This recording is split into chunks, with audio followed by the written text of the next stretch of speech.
Pour ne rien rater de nos programmes, n'oubliez pas de vous abonner à nos 2 chaînes YouTube, le Média TV et le Média 24/7, et d'activer la cloche. Est-ce que les États-Unis vont s'enfoncer dans la crise politique et institutionnelle ? Depuis plus de 2 semaines, le pays de l'oncle Sam est en situation de shutdown. Le shutdown, c'est simple, c'est la paralysie budgétaire. Républicains et démocrates au Congrès ne parviennent pas à s'entendre sur les crédits budgétaires à donner aux grandes administrations. Résultat, ils ne fonctionnent plus, elles ne fonctionnent plus. Et des centaines de milliers de fonctionnaires soit n'ont pas reçu leur salaire, soit sont tout bonnement au chômage technique. En outre, 4000 employés fédéraux ont été limogés et la Maison-Blanche promet d'autres licenciements. Et les deux camps se renvoient tour à tour. La faute, c'est surtout sur le budget santé que ça coince. Les républicains ne veulent pas toucher au budget actuel. Les démocrates veulent une prolongation des subventions pour certains programmes d'assurance santé à destination des plus précaires, comme Obamacare. Sans cette prolongation, on estime à peu près à 24 millions d'Américains qui verront leurs coûts de santé doubler, voire pire. Pendant ce temps, Donald Trump continue d'envoyer tous azimuts la garde nationale dans les villes démocrates sur fond de retour du macartisme contre la gauche américaine. C'est aussi le moment choisi par le président d'envoyer 20 milliards à l'Argentine en liquidité, qui est coincée dans une crise monétaire grave. Cette fois-ci sur fond de guerre froide contre la Chine, dont l'influence grandit chez l'allié sud-américain. On parle de tous ces sujets tout de suite dans Du côté de chez Sam.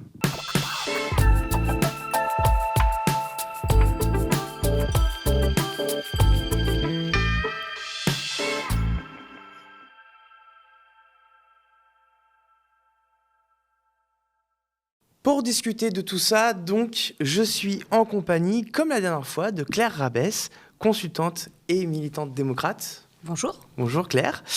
Et de Tristan Cabello. Tristan, toi tu es historien spécialiste des États-Unis. Bonjour Tristan. Bonjour. Ça va bien tous les deux ? Très bien. On fait aller. Oui, alors...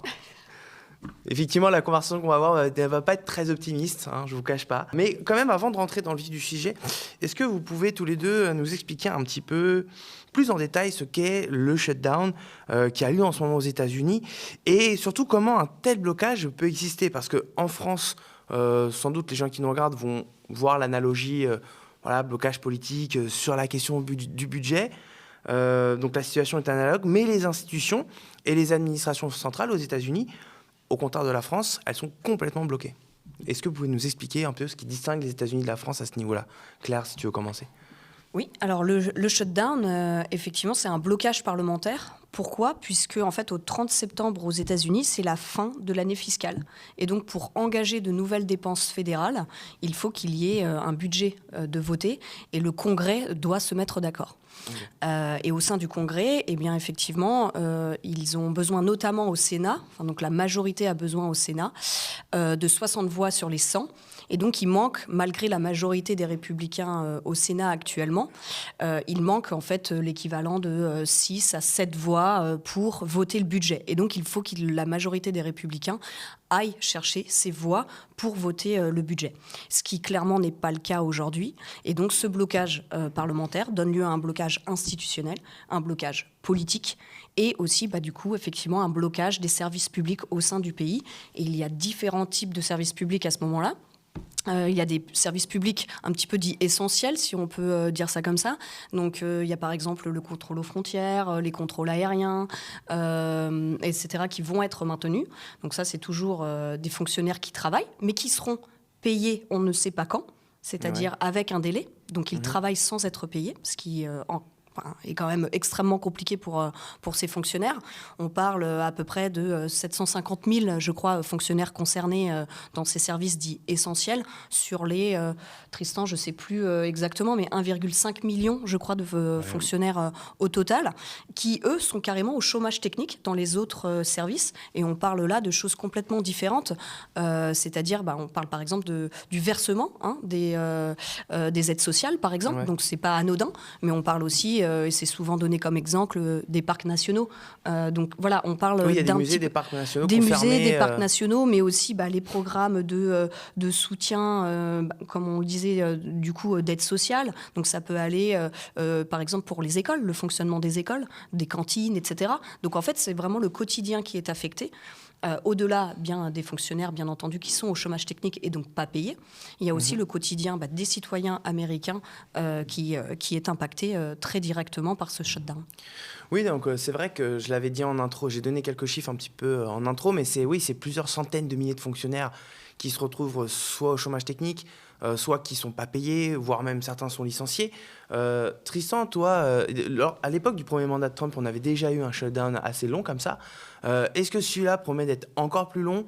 Qu'est-ce que tu peux dire un petit peu sur la situation Écoute, en fait, les shutdowns, ils peuvent durer de manière indéfinie. Le dernier shutdown, je crois que c'était 35 jours à peu près, parce qu'à un moment, la pression populaire fait que les deux camps se mettent d'accord pour approuver un budget. Pour rebondir aussi sur ce que Claire disait, je crois qu'il faut rappeler que les principales victimes de ce shutdown sont les gens qui sont déjà les plus marginalisés. Ce sont les gens qui doivent avoir des aides sociales. Alors, on parle bien évidemment des aides alimentaires, par exemple, des aides pour les anciens combattants, enfin, tous ces genres d'allocations sociales, comme on les appellerait en France, qui sont régulées par l'État fédéral, puis ensuite distribuées aux différents États dans les États-Unis. Puis les gens qui ont des petits boulots de fonctionnaires qui sont pas forcément très bien payés. Je pense par exemple aux contrôleurs aériens ou aux gens qui s'occupent de la sécurité dans les aéroports. Sont souvent des femmes, sont souvent des Afro-Américains. Donc, ce sont des gens qui sont déjà très précarisés, très marginalisés, qui vont l'être encore plus. Et en plus, là, Trump donc émet l'hypothèse de les virer, tout simplement, de prendre cette occasion pour virer, pour dégraisser le mammouth du fonctionnariat. Et puis, il dit aussi que peut-être ils ne seront pas payés, parce qu'en général, ils ne sont pas payés pendant la période, et puis ils reçoivent un chèque sur les salaires qui ont été manqués lorsque le shutdown est arrêté. Là, il dit, c'est pas sûr. On va peut-être pas les payer. Donc, tu as des gens, là, en ce moment, aux États-Unis, qui roulent franchement pas sur l'or et qui vont peut-être ne pas recevoir de salaire. Donc, il y a un grand dérèglement de l'économie.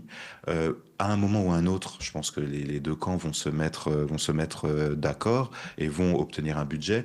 En tout cas, les gens qui sont affectés par ce shutdown, c'est les gens qui sont déjà les plus précarisés. Ouais, alors en plus, justement, tout ce qui se joue dans les débats parlementaires au Congrès sur ce budget, c'est essentiellement autour du budget de la santé, parce que les républicains, évidemment, veulent laisser le budget tel qu'il est, alors que les démocrates veulent qu'on rajoute un petit peu de crédit pour notamment Obamacare, Medicare, etc. Mais les républicains refusent mordicus et ils se renvoient la balle. Est-ce que tu peux en dire quelque chose, Claire ? Oui, tout à fait. Effectivement, là, il y a une opposition très claire pour marquer justement chacun son positionnement. Les démocrates, comme tu l'as rappelé, souhaitent que les assurances donc, de complémentaire santé soient augmentées, et donc notamment Obamacare. Et également, au-delà d'être maintenues, ils veulent les élargir pour qu'il y ait plus d'Américains protégés, notamment des personnes qui sont les plus âgées, etc. Et les personnes, effectivement, qui sont en dessous des seuils, certains seuils, mais en tout cas qui gagnent le moins leur vie.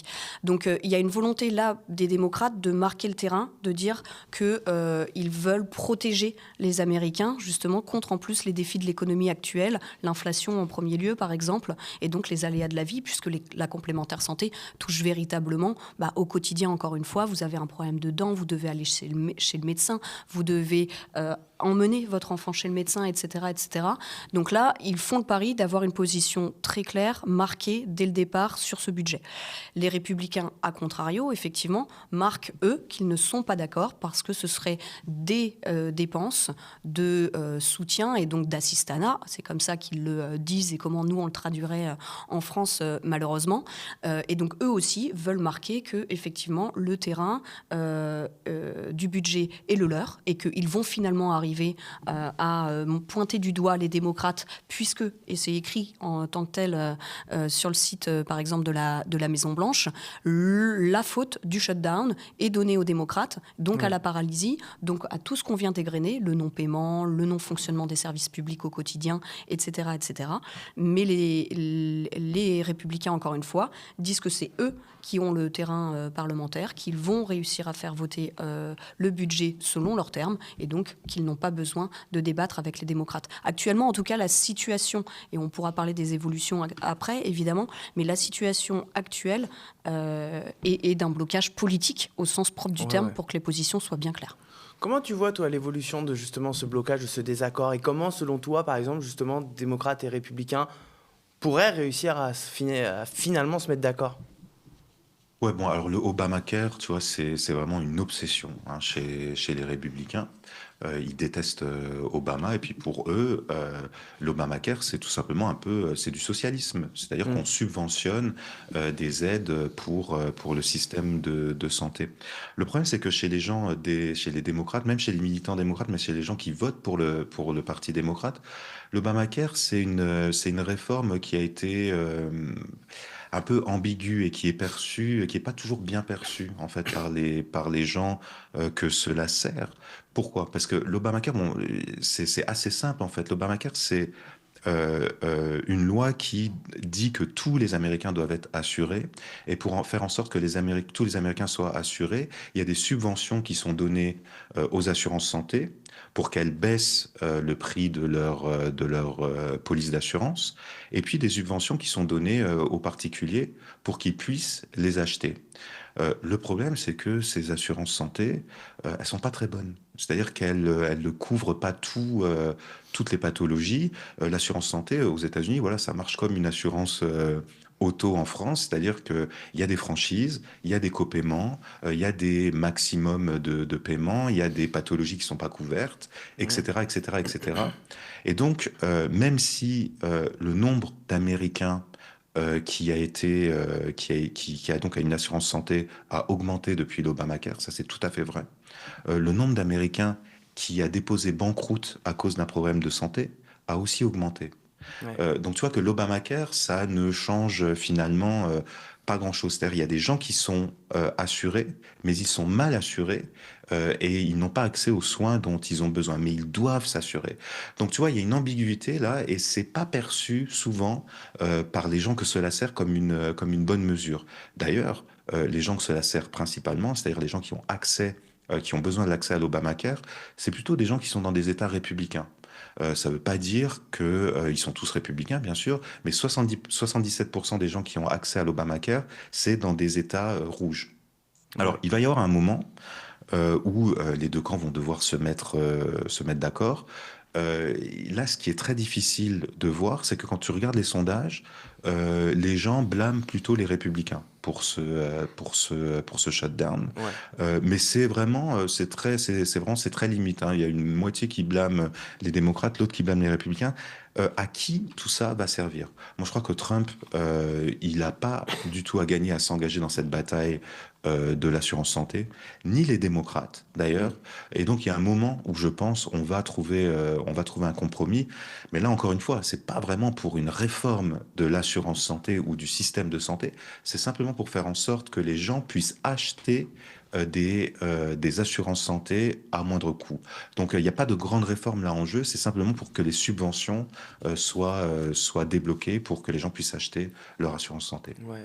Justement, puisque Tristan trouve la bonne transition sur Trump, comment tu penses que Trump, lui, va agir? Parce qu'il y a il y a quelques observateurs qui pensent qu'il peut éventuellement finalement céder et accorder les crédits que les démocrates réclament pour Obamacare et Medicare, pour finalement, après derrière, pouvoir se concentrer justement sur les batailles idéologiques qui le concernent vraiment, donc l'immigration, la sécurité, etc.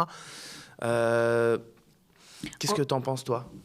Alors, moi, je trouve qu'effectivement, là, actuellement, Trump essaye de jouer un jeu il est au-dessus du Congrès. Finalement, lui qui s'est toujours mis dans l'arène politique à combattre les démocrates mot à mot dès qu'il pouvait être directement attaqué, et comme il a introduit ce rapport de force, il est toujours descendu dans l'arène. Là, il prend un peu de champ. Il dit, regardez, c'est la faute, encore une fois, des démocrates au Congrès. Et je vais laisser, du coup, moi, les républicains du Congrès, essayer de parler avec eux. Moi, je ne leur parle pas, parce qu'en fait, encore une fois, la position politique, elle est claire. Elle est de estampiller les dépenses, par exemple, type Obamacare, on vient d'en parler, comme celle d'agences démocrates. Ouais. C'est, encore une fois, des agences étatiques démocrates, comme on peut l'entendre sur l'immigration, etc. Donc il y a une espèce de recul de la part de Trump pour justement essayer de se défaire un petit peu de cette situation politique dans laquelle il pourrait vite basculer, pour montrer que les responsables sont véritablement les démocrates. Ensuite, justement, le positionnement démocrate, il est aussi un peu plus large que l'Obamacare, puisqu'on vient d'en parler. Ils sont en train d'essayer d'utiliser cette plateforme, puisqu'ils n'ont aucun pouvoir. N'oublions pas, ils n'ont ni la Chambre des représentants, ni le Sénat, ni la Cour suprême, ni évidemment, du coup, la présidence. Donc, ils essayent de faire du peu de champ politique qu'ils ont, là, un véritable tremplin pour dire, on n'est pas seulement sur un débat budgétaire, mais on est sur un débat politique contre l'autoritarisme de Trump. Ouais. Et donc tu penses qu'en fait c'est plus symbolique que vraiment l'Obamacare stricto sensu, mais plutôt une manière d'essayer de se démarquer, de tirer ses marrons du feu et de dire on va pas vous laisser le maître du jeu comme ça pendant. Exactement, il y a de ans. ça, mais ils y mettent justement un peu de fond, je trouve, au-delà du symbole. Ils utilisent ça pour dire, par exemple, ça sert à quoi de se battre effectivement pour avoir accès à la pilule contraceptive moins chère, si par ailleurs on perd le droit de disposer de notre corps en tant que femme. Donc en fait, tu vois, il lie vraiment l'autoritarisme politique de Trump à des exemples très concrets. Ouais. Encore une fois, ça sert à quoi si je n'ai pas le droit finalement d'exercer donc ça sert à quoi la technique parlementaire, le débat budgétaire ligne à ligne, si finalement j'ai pas le droit essentiel d'utiliser, encore une fois, là mon corps, mais on peut prendre d'autres exemples. Donc il y a un terrain politique pour les démocrates. Est-ce qu'ils vont y arriver ? C'est là la question en fait, parce qu'il y a effectivement dans les sondages une désapprobation quand même, certes, pas avec une longueur d'avance très minime, mais anti-Trump, en tout cas sur la politique qu'il mène, parce qu'il serait justement trop extravagant, notamment sur l'immigration. Mais en fait, cette majorité de désaccords, elle est tellement petite, elle est tellement faible, et surtout, elle ne se traduit pas forcément ni automatiquement comme accord ou soutien pour les démocrates. Et c'est là, on voit bien que les démocrates, justement, ne sont pas populaires, n'obtiennent pas ce soutien dans la population.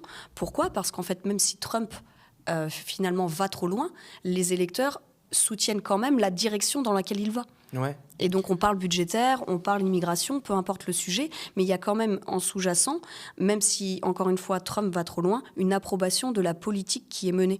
Et donc les démocrates sont face à ça aujourd'hui, à un désaccord profond politique. Tu partages cette analyse, toi, Tristan, l'analyse que vient de faire Claire, et aussi au passage, du coup, et comment tu penses, toi, que les démocrates peuvent parvenir à tirer leur marron du feu de cette situation ? Oui, c'est vrai que pour le shutdown, Donald Trump, il a tout à gagner à arrêter ce shutdown et à faire en sorte que les aides pour l'Obamacare soient débloquées. Parce qu'encore une fois, vraiment, ça aide plutôt son électorat. Donc il a tout à gagner à arrêter ce shutdown et à trouver un compromis avec les démocrates. Les démocrates, comme l'a dit Claire, alors ils essayent vraiment de tout lier. Ça, je trouve que c'est assez intelligent et c'est dans cette direction qu'il faudra aller, c'est-à-dire bien montrer que finalement la politique de Trump, elle est une et indivisible et que tout est connecté ensemble. Ils font un assez bon travail. Le problème, c'est qu'ils n'arrivent pas du tout à convaincre leur électorat ou les électorats, les différents électorats qu'ils devraient convaincre. C'est-à-dire qu'ils sont toujours vraiment tout en bas dans les sondages. Je crois qu'il y a 30% d'approbation du Parti démocrate en ce moment. C'est très très bas. Et surtout, comme on en parlait juste avant l'émission, c'est-à-dire il y a toujours cette opposition entre l'aile gauche progressiste et l'aile centriste plus réactionnaire du Parti démocrate, qui est en opposition. Là, encore hier, c'est-à-dire on voyait des oppositions incroyables à la télévision entre Hakeem Jeffries, donc le leader de la Chambre, le leader de la minorité à la Chambre, sur CNN. Et puis juste après, on avait un town hall avec Sanders et AOC, donc deux figures plutôt de la gauche progressiste du Parti démocrate, qui sont complètement en opposition. Donc il n'y a pas un message clair qui viendrait voilà, du top du Parti démocrate, des leaders du Parti démocrate, à délivrer aux électeurs. Et c'est d'autant plus inquiétant qu'on est tout simplement là à 1 an des midterms, mais qu'il va falloir avoir à un moment ou à un autre un programme clair et une plateforme qui s'oppose clairement aussi à Donald Trump. Ah bah c'est ça, parce que oui, les midterms, c'est dans à peine 1 an.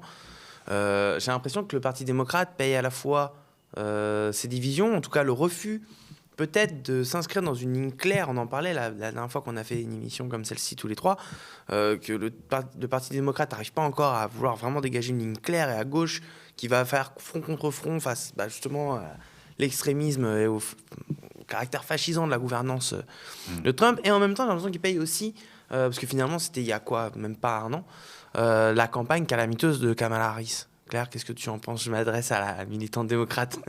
Sur la campagne calamiteuse. Calamiteuse, c'est un peu dur, mais bon. Un peu dur, je pense, effectivement. Dépendant de tous les paramètres. Mais là, n'était pas effectivement ta question. Je pense qu'effectivement, l'enjeu des démocrates, ils ont été jusque-là, puisque on le disait, en fait, ça fait même pas 1 an qu'il est au pouvoir. Donc la passation était en janvier officiellement. Ouais. Donc encore une fois, nous ne sommes qu'en octobre. Donc on n'est même pas finalement à la première année du mandat Trump. Donc il y a eu une forme de sidération totale des démocrates depuis l'arrivée de Trump, second mandat. Et en fait, on passe de cette sidération à une forme d'anesthésie pour une partie de la gauche, qui est donc du coup dans l'impuissance la plus totale parce qu'ils ne savent pas quel levier utiliser. Mais à mon sens, il y a quand même aussi une forme de combativité qui commence à être redessinée. On en parlait justement sur l'utilisation de la fenêtre parlementaire. Elle est peut-être vue comme un jeu politique pour certains, mais en fait, elle est quand même aussi, et pour le coup, comme je rejoins du coup Tristan là-dessus, la seule qu'ils ont est donc intelligente jouée aujourd'hui. Et pourquoi elle est intelligemment jouée? Parce qu'il y a aussi un réveil quand même au niveau des populations contre les politiques de Trump. On voit les groupes progressistes, que ce soit, il y en a plusieurs, mais on peut citer par exemple les Invisibles, qui ont des groupes du coup progressistes transpartisans en l'occurrence, partout sur le territoire américain. On voit là les manifestations, et on y reviendra, No King de samedi, donc peut-être qu'ils vont avoir une grande ampleur. En tout cas, les premières avaient une grande ampleur. Les gens s'engagent quand même de plus en plus. On a les élections de New York pour lesquelles on espère effectivement une bonne nouvelle à venir. Mais tout ça pour dire que les démocrates commencent, en tout cas j'ai l'impression, à se réveiller face à ce changement de narratif imposé par Trump. Et comme tu le disais, à ce caractère fascisant. Donc en fait, ils se sont réveillés sur les faits que les institutions n'allaient pas les sauver. Encore une fois, les institutions, et c'est exactement le débat qu'ils ont eu lors du premier shutdown, donc l'année dernière, puisque Trump était encore en transition, mais on a eu un shutdown sur le budget 2024-2025, et là, ils avaient eu les voix assez facilement, avec, je ne me rappelle plus le nombre de jours, mais assez facilement le nombre de voix démocrates nécessaires, d'ailleurs sous l'autorité de Hakeem Jeffries à la Chambre, pour dire, eh bien finalement on va jouer la stabilité, la sécurité. Regardez, nous sommes des démocrates responsables, nous allons justement faire fonctionner les institutions de ce pays. Aujourd'hui, et cette année, ils ont une position complètement différente. Non, les institutions ne nous protègent plus assez, alors on va jouer le jeu politique. Et ce n'est pas qu'une question budgétaire, encore une fois, c'est une question de l'autoritarisme de Trump. Ouais.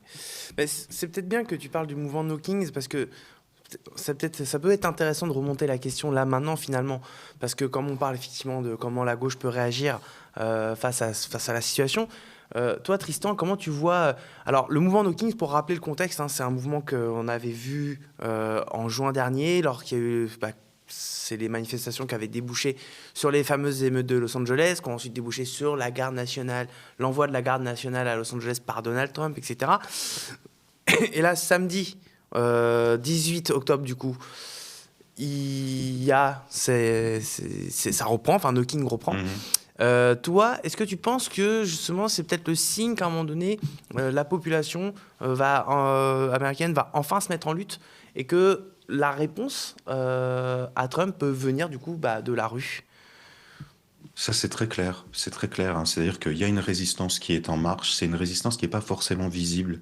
C'est une résistance qui défile peut-être pas dans la rue, mais en tout cas, tu vois partout des groupes qui s'organisent, encore une fois, qui sont pas visibles, qui sont pas médiatisés, mais qui s'organisent au niveau local, dans leur petite école, dans leur organisation locale, dans leur université, pour essayer de contrer l'autoritarisme de Trump.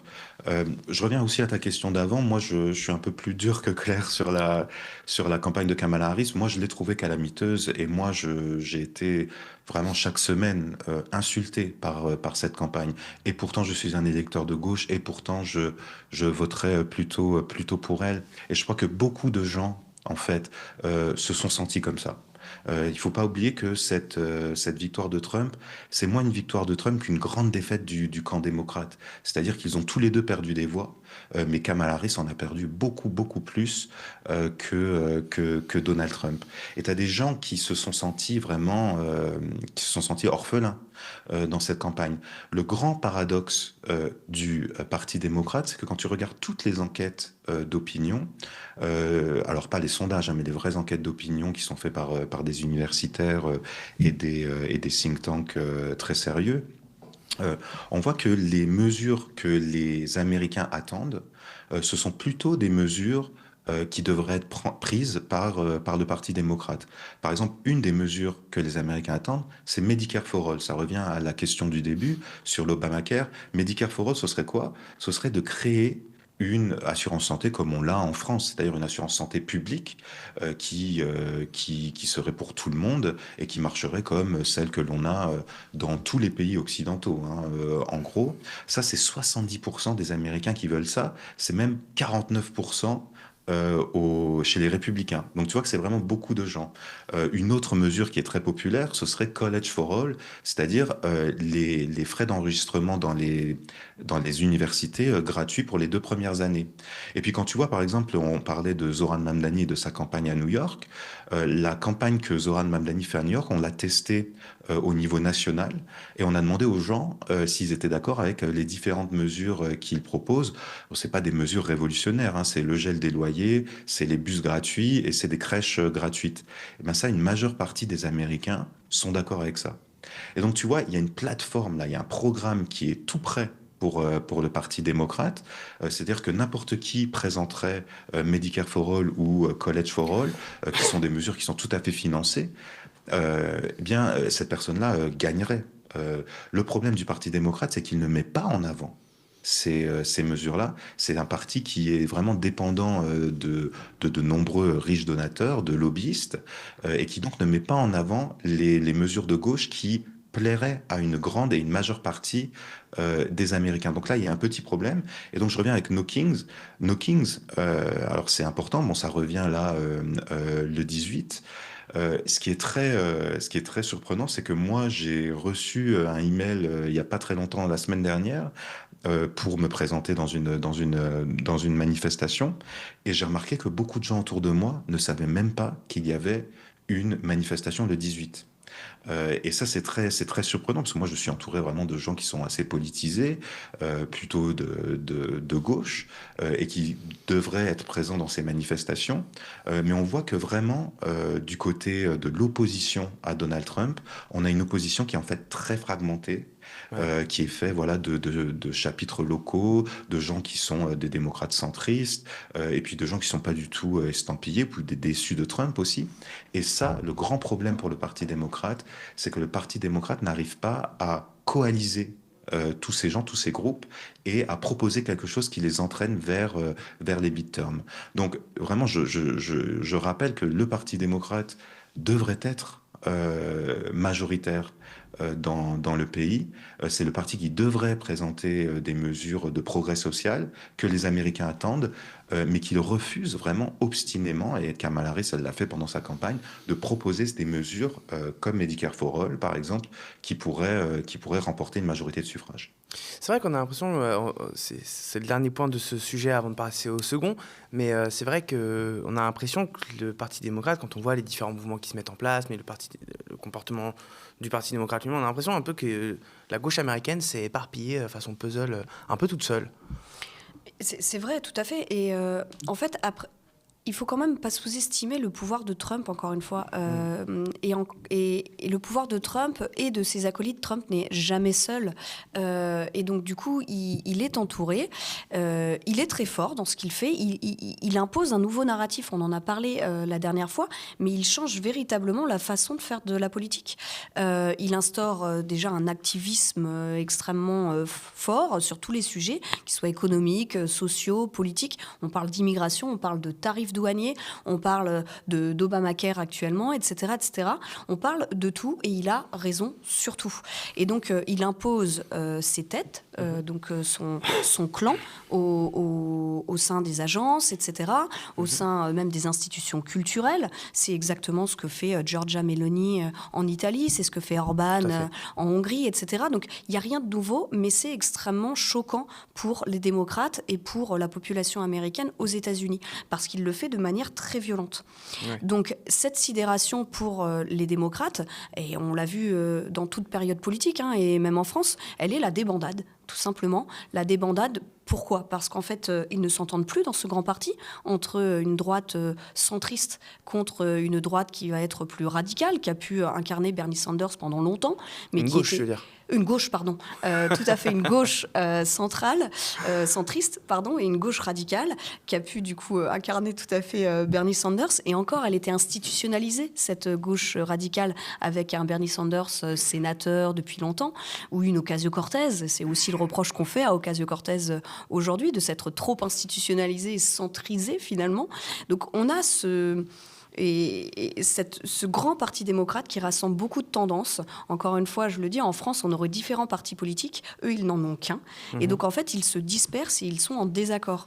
Okay. On a, du coup, pour réagir à cette situation politique, des groupes citoyens qui s'organisent mais localement et surtout entre eux, et de façon donc complètement dispersée. Et c'est là, effectivement, au Parti démocrate de réussir à renouer un narratif. Mais on ne peut pas le faire dans une situation de sidération à peine 8 mois après des élections qui n'ont même pas été, du coup... tendu, c'est-à-dire qu'on pensait que, par exemple, les élections, on aurait le résultat 3, 4 jours, voire une semaine après, parce que ce serait serré, parce que ce serait une course au nombre de voix. Et non, Trump a tout balayé à 23h le 5 novembre. Nous savions que Donald Trump avait gagné.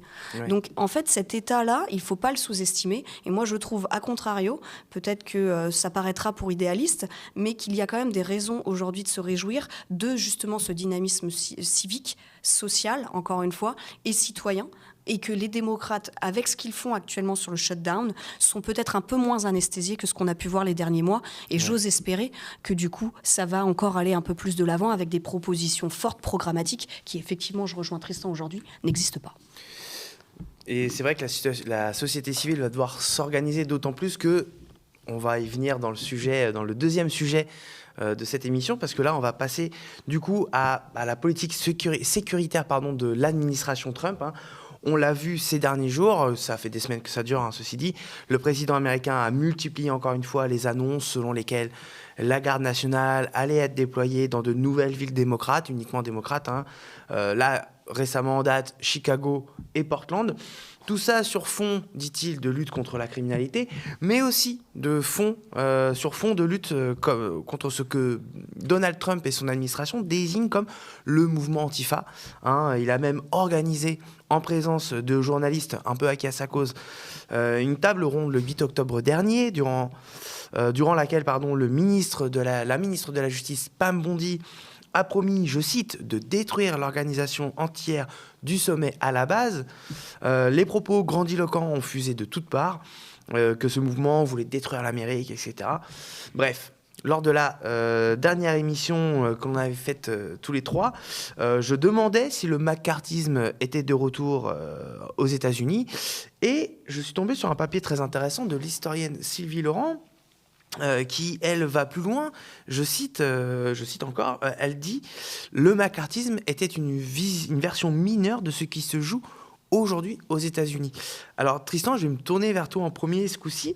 Comment tu analyses, toi, les propos de Sylvie Laurent ? Es-tu d'accord avec cette observation ? est-ce que ce qui se joue aujourd'hui est à la fois totalement différent du macartisme et en même temps beaucoup plus grave, pernicieux et dangereux? Ouais, c'est beaucoup plus grave, pernicieux et dangereux, en effet. Le macartisme, si tu veux, déjà, c'était simplement un mouvement qui était conduit par un sénateur. Et au bout du bout, le président des États-Unis, Eisenhower, a dit, bon, il faut qu'on s'arrête là. Ça ne nous sert plus, on va mettre un point final à cette chasse aux sorcières et on va s'arrêter. Donc tu vois qu'il y avait des institutions qui marchaient très bien. Là, on n'est plus du tout dans ce cas-là puisque la chasse aux sorcières, elle est initiée par Donald Trump, par le président. Et puis, on a toutes des institutions qui sont à sa botte. On a le FBI, on a le département de la justice, on a une grande partie du Congrès qui est là et qui le suit comme d'un seul homme. Mais il y a aussi beaucoup de points en commun, c'est-à-dire que bien évidemment, on essaye de stigmatiser les gens de gauche. Et on essaie de stigmatiser, et on lie à ça bien évidemment aussi la question de la citoyenneté, la question de la race, la question de la sexualité aussi. On voit dans le macartisme par exemple, il faut savoir qu'on a purgé les gens dont on pensait qu'ils étaient homosexuels de l'administration fédérale. Pourquoi? Parce qu'on pensait qu'ils étaient plus acquis à la cause communiste ou plus influençables. Là, on dit exactement la même chose. Hein. Tu vois, quand le tueur de Charlie Kirk, on a découvert qu'il aurait eu soi-disant une compagne trans, je crois, on a dit oui, elle aurait pu peut-être l'influencer. Donc, on voit que c'est toujours les mêmes systèmes les mêmes systèmes discursifs qui sont mis en route, des systèmes qui tentent de stigmatiser les gens qui ne seraient pas citoyens, les gens qui seraient sur des visas, les gens qui seraient des citoyens naturalisés. Par exemple, durant le macartisme, on a dit que Charlie Chaplin était un communiste parce qu'il n'avait pas la nationalité américaine. Donc il y a les mêmes systèmes qui sont en marche et en même temps c'est dans des dimensions qui n'ont rien à voir avec ce qui se passait à l'époque. Pourquoi? Parce que ça vient vraiment du sommet de la pyramide, ça vient de Donald Trump qui contrôle aussi toutes les institutions. Claire, une réaction à ce que vient de dire Tristan. Et puis d'ailleurs, peut-être que effectivement la situation d'aujourd'hui est différente du macartisme, pire aussi, mais qu'en même temps, la situation d'aujourd'hui tire peut-être ses sources du macartisme quand même. Oui, malheureusement, c'est vrai que tout ça a des sources très historiques et je crois que Tristan vient de bien les expliquer et le papier est d'ailleurs éclairant aussi dans Le Monde. Ce qu'on peut dire, et on en a effectivement rapidement parlé, mais tout ça ne vient pas de loin et encore une fois, moi je crois beaucoup aux entourages, aux humains tout simplement, c'est-à-dire qu'on est des êtres influençables et dans l'entourage de Trump, notamment dans les années 90, alors qu'il est encore assez jeune dans sa carrière, il rencontre Roy Cohn qui était donc du coup un avocat très proche du sénateur McCarthy à l'époque et donc qui a aidé aussi à théoriser et même à pousser assez loin cette chasse aux sorcières des communistes justement, et il va devenir un des conseillers, un des proches de Donald Trump. Ce sera quelqu'un d'assez virulent qui d'ailleurs lui donnera ces phrases qu'il répète à l'envi ensuite, qui est que la meilleure défense c'est l'attaque, et donc de ne jamais s'excuser pour avoir dit quelque chose, mais bien de trouver une attaque vis-à-vis de son adversaire. Donc oui, très clairement, je crois qu'il y a une source, encore une fois, historique bien entendu, une source des gens qui ont formé Donald Trump, qui n'est pas tout seul, encore une fois, et qui ne vient pas de nulle part. Toi, en tant qu'historien, Tristan, cette influence de Roy Cohn sur... qui était proche de McCarthy, qui est maintenant conseiller qui a été conseiller de Donald Trump. Est-ce que toi, tu partages cette analyse aussi? Oui, moi ça c'est tout à fait clair et puis c'était très bien expliqué dans le film qui s'appelait The Apprentice où on voit bien l'influence de Roy Cohn sur Trump. Puis moi aussi je pense que Trump c'est quelqu'un qui pense ça et il faut pas oublier que il n'y a pas beaucoup de résultats là Donald Trump. C'est-à-dire que Donald Trump il a été élu pour faire baisser les prix. Il a été élu pour créer de l'emploi et il a été élu pour rétablir un peu l'immigration, une immigration zéro. Sur les trois plans, on voit que ça marche pas super. On voit que les prix augmentent, on voit que la création d'emplois, elle n'est pas là. Et puis on voit que au niveau de ce qu'on appelle donc ici les expulsions, les déportations, il n'a pas en fait expulsé autant de gens que Biden ou Obama. Donc c'est un vrai échec. Et donc là, ce que je pense qu'il essaie de faire, c'est simplement de créer des écrans de fumée. Et des écrans de fumée pour désigner comme ça des ennemis de l'intérieur. Alors c'est Ouais. les gauchistes, c'est les démocrates, c'est les trans. J'allais y venir C'est justement sur cette question de propagande, parce on sent bien qu'il y a quand même quelque chose de très euh, propagande dans tout ça. ouais. Voilà, il essaie de montrer qu'il est sur tous les fronts, à la fois contre la criminalité, l'immigration illégale et l'extrême gauche. Mais justement, puisque tu en parles, comment elle fonctionne sur la société américaine, cette propagande? Ben, elle fonctionne bien. Elle fonctionne bien parce que il contrôle en fait l'agenda des chaînes d'infos en continu et des journalistes tous les jours. C'est-à-dire les chaînes d'infos en continu sont obligées de rapporter ce que Trump dit et Trump parle tous les jours et tous les jours il lance voilà une nouvelle polémique. Et donc l'agenda est vraiment créé par Donald Trump. Et donc on parle constamment d'immigration, on parle constamment de sécurité, on parle constamment de ces gauchistes, on aimerait bien les trouver, on aimerait bien savoir où ils sont, qui contaminent la société américaine.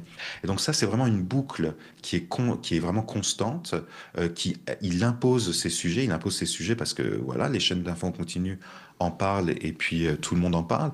Donc ça quand même, ça installe un niveau on en parlait juste avant l'émission, de paranoïa, de peur, de stress qui est vraiment omniprésent dans la société américaine.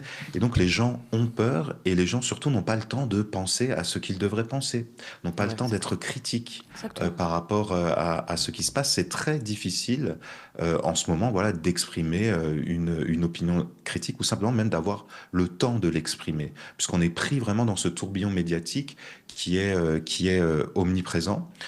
Donc voilà, il contrôle l'agenda médiatique chaque jour. Ce que je vois par contre, c'est que de plus en plus, même dans les chaînes d'infos en continu qui lui sont assez favorables, on se détache et on le critique.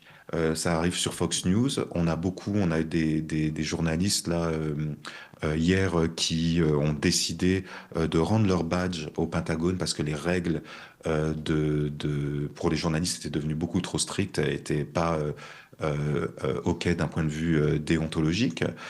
Donc ça commence à se rebeller, ça commence à se réveiller. Mais en tout cas, on est dans une atmosphère que moi j'ai jamais vécue aux États-Unis, hein, qui est vraiment une atmosphère de stress, de grand stress et de paranoïa. Ouais, tu veux rajouter quelque chose, Claire, j'ai l'impression. Non, mais je crois qu'effectivement, on est passé avec ce discours de peur, de polarisation politique, qu'on en parlait sur le budget, et de saturation médiatique, à un discours en fait catastrophiste. Attention, il va faire ça, attention, il pourrait faire ça s'il a tous les pouvoirs. Un discours programmatique, il le met en place. C'est un peu le parallèle qu'on peut faire, par exemple, quand Edward Snowden parlait de la surveillance de masse, Ouais. et donc où on regardait la technique. Attention, parce qu'on va être techniquement dépendant et donc à risque par rapport à cette surveillance de masse. Pardon. Mais finalement, en regardant la technique, on n'a pas regardé le politique. Ouais. Et finalement, en fait, là, c'est exactement ce qui se passe. C'est qu'on a regardé un petit peu ailleurs en pensant que nos institutions, encore une fois, libérales, démocratiques, de l'Ouest, occidentales, comme on le dit souvent avec grande fierté, Ouais. nous protégeraient de ces... Comme ça ne pouvait pas du tout sombrer dans on un ne nouvel pouvait pas autoritarisme, retomber un dans le nouveau fascisme, fascisme ou un parce truc, qu'on l'a ouais. déjà vécu. Donc, bien sûr, on s'en est Ouais. protégé. Et finalement, aujourd'hui, en fait, on voit que cette réalité, elle nous a complètement dépassés. Et donc, on vit au diapason de sa réalité à lui, et donc surtout du rythme qu'il donne, lui. Et moi, ce qui me fait peur, pour peut-être ajouter un point spécifiquement, c'est au-delà de l'accord et à contrario, justement, des réactions que l'on peut heureusement commencer à avoir, et qui me donnent des raisons, au contraire, d'être optimiste, c'est par contre la complaisance, encore une fois, et par exemple des géants de la big tech qui sont tellement imposés dans nos vies et dont on est dépendant, de voir que, par exemple, le Google Calendar, on ne voit plus l'Immigration Day, on ne voit plus le LGBTQ Day. Ouais. En fait, ils les ont enlevés alors même que c'était devenu complètement normalisé d'avoir des rappels dans Google Calendar. Le Golfe du Mexique, il est appelé Golfe du Mexique pour les Mexicains, il est appelé Golfe du Mexique et Golfe d'Amérique pour nous, Européens, sur Google, mais pour les Américains, il est appelé Golfe Amérique. Donc en fait, on a des réalités, on ne vit plus dans la même, finalement. Et donc, encore une fois, tout ce qu'on pensait être de l'ordre du catastrophisme devient du programmatique pur. Ouais. Mais pour en revenir un petit peu sur le côté propagande, on a l'impression que Trump essaye justement dans son outil pour s'en servir comme outil de propagande, essaye de mettre sur pied un peu, de donner vie à son espèce de projet, du coup le projet MAGA en fait, Make America Great Again. Donc en fait finalement de faire revivre cette Amérique un petit peu, en tout cas l'Amérique qu'il fantasme, celle sans doute des années 50-60, donc d'une Amérique toute puissante, gendarme du monde, qui fait de l'ingérence, qui libère les peuples de leur tyrannie. Donc là on voit par exemple que Venezuela, il a officiellement autorisé la CIA à intervenir sur le sol vénézuélien, au motif que voilà, il y a un trafic de drogue organisé par Nicolas Maduro, mais bon. Voilà, il y a aussi, il y a eu les 20 milliards de liquidités injectées à l'économie argentine récemment. Bon, il l'a annoncé il y a longtemps, mais le petit truc en plus, c'est qu'il y a quelques jours, il a dit attention, si Javier Milei perd les élections législatives partielles d'octobre prochain, je vous aide plus. Donc, on dirait que sur tous les plans, écoutez, sur le plan international, il essaie de faire revivre l'Amérique qu'il a finalement promis à son clan. Et du coup, ça sert sa propagande. Tristan, comment tu vois ça, toi ? Ouais, mais ça c'est tout à fait vrai. Alors le grand problème de ce grand projet MAGA, c'est qu'il n'est pas majoritaire dans l'opinion. Les MAGA, alors selon les enquêtes d'opinion, c'est entre 13 et 20% des Américains. Moi, 20%, je crois que c'est encore déjà. Ouais, mais est-ce qu'en dehors des MAGA, est-ce qu'il n'y en a pas quand même qui sont aussi nostalgiques ou qui fantasment aussi cette Ouais, Amérique puissante bien sans être évidemment, MAGA ? ça existe et ça existe surtout dans le camp républicain. Mais encore une fois, c'est pas un projet qui est majoritaire dans l'opinion. Et moi, ce que je vois vraiment, surtout, c'est des gens qui se lèvent et qui s'opposent à ça. Encore une fois, c'est pas quelque chose de médiatique, c'est quelque chose qui est assez silencieux, mais il y a quand même une majorité d'Américains vraiment qui soit voient ça de très loin et s'intéresse complètement ou qui soit est en opposition à ça. Donc vraiment, c'est-à-dire que on a l'impression et je rejoins ce que disait Claire juste avant, c'est-à-dire qu'on a l'impression qu'il est tout puissant. Parce que voilà, on voit sur les chaînes d'infos en continu, dans les journaux, etc., qu'il avance et on le suit, on suit sa narration avec lui. Il y a une autre narration qui est, et celle-là on n'entend pas souvent, qui est que les gens s'organisent pour le contrer. Et ça fait pas partie de la narration dominante dans les journaux ou même dans les réseaux sociaux, mais c'est bien là, tu vois. Et par exemple, moi j'habite à New York on a ici un candidat voilà, de la gauche radicale, disons, donc de la gauche du Parti démocrate, qui pourrait être élu dans 3 semaines. Et ça, c'est quelque chose qui se passe un peu partout dans les États-Unis. Donc il y a aussi un revival, quoi, une renaissance du mouvement progressiste. Il faut surtout pas être aveuglé. Je pense que c'est à ça que Claire faisait référence par ce rouleau compresseur. Parce que c'est un rouleau compresseur qui finalement ne repose sur pas grand-chose. En tout cas, moi je crois qu'il n'a pas la population derrière lui et que c'est ça sa plus grande faiblesse, c'est que les Américains ne sont pas majoritairement derrière Donald Trump. Ouais, mais justement, là, c'est ma dernière question, on va dire. On se rend pas bien compte parce qu'effectivement, 10 mois de Trump, ça paraît une éternité. Donc on a l'impression que ça fait déjà, je sais pas moi, 2-3 ans qu'il est là, alors qu'en fait, non, il reste 3 ans de mandat. Du coup, ma question, là, on parlait tout à l'heure de No Kings, voilà, des initiatives citoyennes, des mobilisations de la gauche qui essaie de s'organiser, de se mobiliser. Mais en étant à ce point étouffé médiatiquement, justement par l'agenda trumpien qu'il impose et qu'il fait rouler comme sur du roulette finalement, sans trop de difficultés, comment la gauche, sur le long terme comme ça, sur les 3 années qui restent, et pour surtout espérer inverser la tendance et au bout d'un moment faire chuter cette idylle trumpiste, comment ils vont faire, Claire ? Comment la gauche va faire? Si j'avais la réponse, je l'aurais déjà partagée. Désolé, c'est pessimiste. Hein, mais... Non, mais par contre, ce que tu pointes est tout à fait vrai. Il y a en tout cas le revival, ou en tout cas la volonté de faire revivre une Amérique blanche. Ça s'est vu dans des débats comme sur le mont Kinali et le mont McKinley, encore une fois, de renommer, je parlais du golfe du Mexique tout à l'heure, de renommer tout cela avec l'immigration, de dire qu'effectivement l'Amérique est une Amérique blanche et qu'il faut donc ramener tous les gens qui ne correspondraient pas à ce profil à la frontière. C'est vrai, ce discours, il existe et il est omniprésent, soutenu par une branche assez forte, qui était celle du Tea Party avant au sein des Républicains et qui maintenant est organisée autour aussi de J.D. Vance et autour de la religion catholique. Donc forcément, ce discours existe, il étouffe aussi. Donc après, comment les démocrates peuvent justement contrer ce discours? C'est en ayant un narratif contraire. Mais j'ai envie de dire que ça se retrouve ici aussi en France, en fait. C'est vrai, mais à la limite, je parle même pas tellement que pour les démocrates, je parle même juste par exemple pour la gauche mondiale. S'ils n'arrivent pas, par exemple, justement, à être visibles médiatiquement et donc à communiquer, à organiser, par exemple, des manifestations et que ça rend ça rend ne serait-ce que compliqué d'attirer du monde à la manifestation. Comment? Mais en fait, c'est là où effectivement, je rejoins complètement Tristan, c'est que oui, en fait, ce narratif, encore une fois, étouffant, il existe et il est très présent et il est omniprésent par les canaux institutionnalisés et les plus visibles. Encore aujourd'hui, ça veut dire que, en fait, les gens, par la peur aussi qui les habite, on voit de plus en plus qu'ils ont du mal à sortir, qu'ils ont du mal à s'exprimer en public. Qu'est-ce que ça crée à chaque fois? Ça crée des réseaux parallèles. Donc, en fait, on va entrer dans une forme, et ils le disent eux-mêmes dans certains témoignages, des réseaux de résistance. Ouais. Et donc, en fait, ceux-là, ils ne vont pas être visibles, ils vont être évidemment très isolés, très polarisés également, et sur le terrain, on va avoir du mal à jauger de leur force, encore une fois, mais ça va se traduire évidemment à un moment donné par les urnes, et c'est là où on pourra voir et la capacité du Parti démocrate, et j'ai envie de dire de la gauche mondiale, que ce soit encore une fois dans les pays en Europe dont on parlait, et même en France, de la capacité du coup à avoir un discours visible qui va enfin réunir toutes ces poches en fait de civils, d'ONG, d'associations, que ce soit des associations dans lesquelles on se retrouve en communauté, sportives, culturelles, etc. Réussir à créer une convergence des luttes solide. Exactement, une convergence des luttes, c'est exactement ça dont on parle aujourd'hui, et donc encore une fois, on n'est qu'à 8 mois, tu viens de le dire, c'est encore tôt. Maintenant, on est déjà dans les premiers réveils, ce qui est déjà pas si mal, voyons le verre à moitié plein,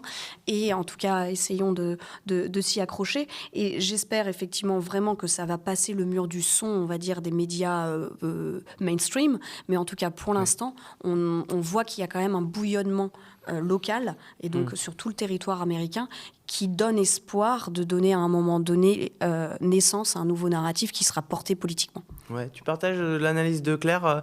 Tristan, toi aussi, tu penses indispensable cette convergence des luttes, et tu penses qu'elle est en train de se faire? Oui, tout à fait. Je suis assez d'accord avec Claire, et en fait, plutôt optimiste, moi. Il y a une chose que Trump nous a appris, c'est qu'on peut gagner sans les médias. Trump, quand tu regardes les médias américains, ils étaient tous à peu près contre lui, mis à part peut-être Fox News. Je parle des médias mainstream. Alors moi, ce que je crois qu'il faut faire, c'est qu'il faut prendre exemple sur toutes ces politiques, tous ces candidats de gauche, disons, qui émergent partout aux États-Unis. Alors là, je prends l'exemple, par exemple, de Zoran Mamdani à New York, mais il y en a d'autres. Il y a Omar Fattah à Minneapolis, il y a Graham dans le Maine. Il y a plein de candidats qui émergent, qui deviennent vraiment très bons et très forts, qui sont hauts dans les sondages. Et qui prennent exactement le contre-pied de Trump. C'est-à-dire, Trump fait de la communication, Trump essaye de monter les gens contre les autres. Eux, ils font de la politique. Et ils font une politique qui unifie la grande coalition des classes ouvrières et des petites classes moyennes de tous les backgrounds qui viennent de tous les bords. Parce qu'il ne faut pas oublier que Zoran Mamdani, il a réussi à convaincre des Trumpistes, des gens qui avaient voté pour Donald Trump. Donc il y a vraiment un espoir là. Il suffit de faire deux choses. D'ailleurs, déjà, se rappeler qu'on peut gagner sans les grands médias. Zoran Mamdani, il est encore maintenant, il n'est pas du tout dans des interviews. Quand il passe sur MSNBC, la grande chaîne démocrate, c'est pas des interviews complaisantes. C'est-à-dire, on a l'impression qu'ils sont contre lui. Ouais. Donc, il a vraiment tous les médias qui sont... Même en France, on lui- l'a pris, Caroline Forest le prenait pour un frère musulman. Donc. Voilà. Donc, c'est-à-dire que vraiment, il a vraiment tous les médias contre lui, même les médias qui devraient être pour lui, c'est-à-dire les médias qui sont plutôt pro-démocrates. Donc, il peut gagner sans ça, on peut gagner sans ça. Et surtout, ce qu'on doit faire, c'est qu'on doit simplement gagner en faisant de la politique. Et tu fais de la politique comment? Tu proposes des mesures. Tu dis comment tu vas changer la vie des gens. Là, il a 3 mesures, mais qui sont pas du tout révolutionnaires, hein, encore une fois. Hein. Le gel des loyers, les crèches gratuites, etc. Il a 3 mesures et il a fait campagne sur ça. Et juste ça, ça peut changer la vie des gens et donc ça motive pour aller gagner. Il faut jamais oublier hein, que au début de l'année, Zoran Mamdani, il était à 1% dans les sondages. Il avait tout l'establishment démocrate contre lui. Certes, il y avait un mauvais candidat démocrate, mais ça n'empêche que tout l'establishment était contre lui. Bill Clinton avait dit qu'il était pour Cuomo, par exemple. Donc tu vois, il avait vraiment des gens derrière. Il avait tout l'establishment contre lui, il est à 1%, il est arrivé à 30%, et il va sûrement remporter la mairie dans 3 semaines. Là. Donc c'est tout à fait possible, ça se réveille un peu partout, c'est beaucoup moins visible, parce que si tu veux, c'est moins folklorique que Donald Trump. Donc ça fait pas les gros titres dans les chaînes d'infos, mais en tout cas, il y a quelque chose qui se lève, qui est là. Et moi, je suis assez optimiste quand même pour non seulement les élections qui vont arriver là en novembre, et puis aussi pour les midterms. Il faut que les démocrates fassent de la politique. Ils ont toutes les cartes de leur côté, encore une fois, hein, pour gagner. Il faut simplement que vraiment ils proposent des choses aux gens qui puissent les entraîner pour une nouvelle société, une société plus juste. Et peut-être rendez-vous dans 3 semaines. C'est le mot optimiste pour finir cette émission. Rendez-vous dans 3 semaines donc, pour les élections municipales de New York. Voir si Zoran Mamdani gagne et peut-être apporte un vent nouveau pour la gauche américaine et l'avenir proche des États-Unis. Merci beaucoup Claire, Tristan. Merci à vous deux. Merci. Et merci à vous d'avoir suivi cette émission. Souvenez-vous qu'il y a un petit peu plus d'1 an, hein, le média a été auditionné par l'Arcom pour investir la TNT. Pour offrir au paysage audiovisuel français une chaîne indépendante et libre. Mais l'Arcom avait préféré, vous vous en souvenez peut-être, le milliardaire Daniel Kretinsky. Aujourd'hui, de nouveaux canaux se libèrent sur la TNT nationale et la TNT francilienne. Avec ses 12 millions de téléspectateurs potentiels quand même, c'est pas rien, le média compte bien donc y candidater si l'Arcom en décide ainsi. Et comme toujours, nous porterons un projet commun avec nos camarades indépendants qui le désirent. Si ce projet vous intéresse et que vous voulez nous soutenir, signez et faites signer notre pétition sur tntdesindés.fr pour une TNT libre, ouverte et démocratique. Merci encore pour votre attention et votre fidélité. Je vous dis à très vite sur les antennes du Média.